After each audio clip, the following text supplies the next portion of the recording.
S, thank you. ಬೆಂಗಳೂರಿನಲ್ಲಿ ಇವತ್ತು RTO ಅಧಿಕಾರಿಗಳು ಬೆಳಿಗ್ಗೆಯಿಂದಲೂ ಕೂಡ ಕಾರ್ಯಾಚರಣೆ ಕೈಗೊಂಡಿದ್ದಾರೆ. ಬೈಕ್ ಟ್ಯಾಕ್ಸಿ ವಿರುದ್ಧ ಸ್ಪೆಷಲ್ ಆಪರೇಷನ್ ಕೈಗೊಂಡು ಈಗಾಗಲೇ 40ಕ್ಕೂ ಅಧಿಕ ಬೈಕ್ ಟ್ಯಾಕ್ಸಿ ವಾಹನವನ್ನು ಸೀಸ್ ಮಾಡಿದ್ದಾರೆ. ಸದ್ಯಕ್ಕೆ ನಾನು ರಾಜಾಜಿನಗರದ ಆರ್ಟಿಒದಲ್ಲಿದ್ದೀನಿ, ನೋಡ್ತಾ ಇರಬಹುದು. ಇಲ್ಲೂ ಕೂಡ ಬೈಕ್ ಟ್ಯಾಕ್ಸಿ ಅಂದ್ರೆ ಮೋಟಾರ್ ವೆಹಿಕಲ್ ಅನ್ನು ಸೀಸ್ ಮಾಡಿದ್ದಾರೆ.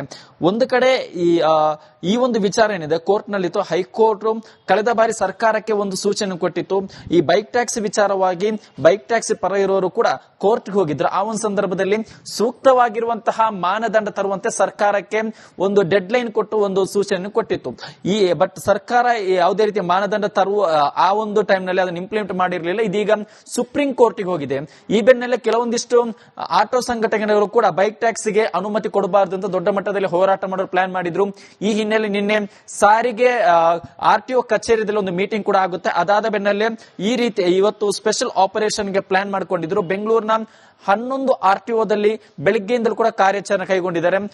ಪ್ರತಿ ಆರ್ಟಿಒದಲ್ಲಿ ಸರಿಸುಮಾರು 10ಕ್ಕೂ ಅಧಿಕ ವಾಹನವನ್ನು ಸೀಸ್ ಮಾಡಿದ್ದಾರೆ. ಇಲ್ಲಿ ರಾಜಾಜಿನಗರದ ಆರ್ಟಿಒದಲ್ಲಿ ಸರಿಸುಮಾರು 12ಕ್ಕೂ ಅಧಿಕ ವಾಹನವನ್ನು ಸೀಸ್ ಮಾಡಿರುವಂತದ್ದು. ಪ್ರತಿಯೊಂದರ ಡಾಕ್ಯುಮೆಂಟ್ ಅನ್ನು ಕೂಡ ಅಧಿಕಾರಿಗಳು ವೆರಿಫಿಕೇಶನ್ ಮಾಡ್ತಾ ಇದ್ದಾರೆ. ಆರ್ಟಿಒ ಅಧಿಕಾರಿಗಳು ಮೊದಲಿಗೆ ಈ ರೀತಿಯಲ್ಲಿ ಯಾರ್ಯಾರು ಈ ರೀತಿಯಲ್ಲಿ ಬೈಕ್ ಟ್ಯಾಕ್ಸಿ ಮಾಡ್ತಾ ಇದ್ದಾರೆ ಅವರ ಪ್ರತಿಯೊಂದು ಡಾಕ್ಯುಮೆಂಟ್ ಅನ್ನು ವೆರಿಫಿಕೇಶನ್ ಮಾಡಿ ಇದೀಗ ವಾಹನವನ್ನು ಜಪ್ತಿ ಮಾಡಿದ್ದಾರೆ. ಇದು ಇವತ್ತು ಇಡೀ ಈ ರೀತಿ ಕಾರ್ಯಾಚರಣೆ ಕೈಗೊಂಡಿದ್ದು ನಗರದ ಸರಿಸುಮಾರು 11 ಆರ್ಟಿಒ ವ್ಯಾಪ್ತಿಯಲ್ಲಿ ಈ ರೀತಿಯಲ್ಲಿ ಕಾರ್ಯಾಚರಣೆ ನಡೀತಾ ಇದೆ.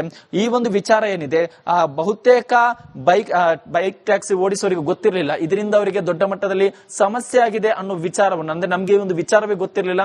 ನಾವು ಎಂದಿನಂತೆ ಕೆಲಸಕ್ಕೆ ಹೋಗ್ತಾ ಇದ್ವಿ, ಇವತ್ತು ನಮ್ಮ ವಾಹನವನ್ನು ಸೀಸ್ ಮಾಡಿದ್ದಾರೆ ಅನ್ನೋ ವಿಚಾರವನ್ನು ಆರೋಪವನ್ನು ಇದೀಗ ಬೈಕ್ ಟ್ಯಾಕ್ಸಿ ಸವಾರು ಕೂಡ ಮಾಡ್ತಾ ಇರುವಂತದ್ದು.